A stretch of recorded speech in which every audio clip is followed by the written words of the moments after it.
मध्ये यार सकाळी आम्ही आज जयंती माता मंदिरातून निघालो आहे आणि कामाखेडीसाठी आम्हाला लक्कडकोट जंगल चालायचं होतं आज।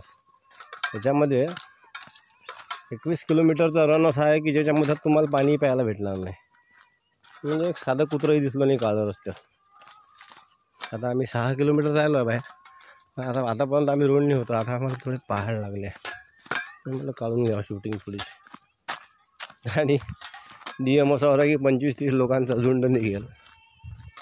सध्या तरी मी आणि आमचे महाराज दोघं जण आहे, बाकी गँग सगळी मागे आहे, हळूहळू येतील।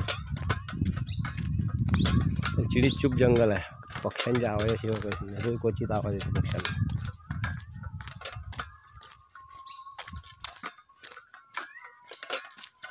असं आहे लक्कडकोट जंगल।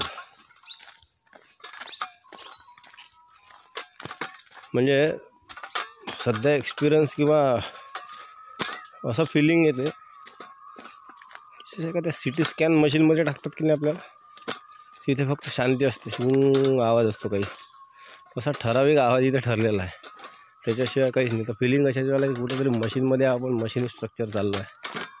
बाकी डोक्यात विचार तर भरपूर येतात, पण नंतर सुन्न पडते डोकं।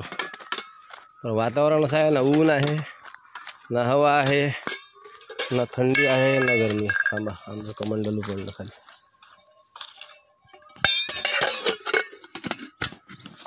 भांडी पडलं खाली। असा आहे सगळा प्रकार।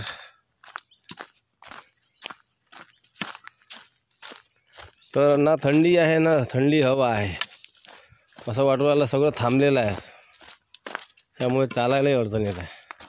म्हणजे एवढं जीवावर येऊन राहिलं चालणं आता की असं फ्रेशनेस नाही वाटत आहे। सूर्य आहे, अंग चिकट होत आहे, हातालाही ओलावा येतो आहे। बस पुढच्या गावाची वाट आता पामाखेडी कधी येते, तिथे आम्ही मुक्काम करणार आहोत आज।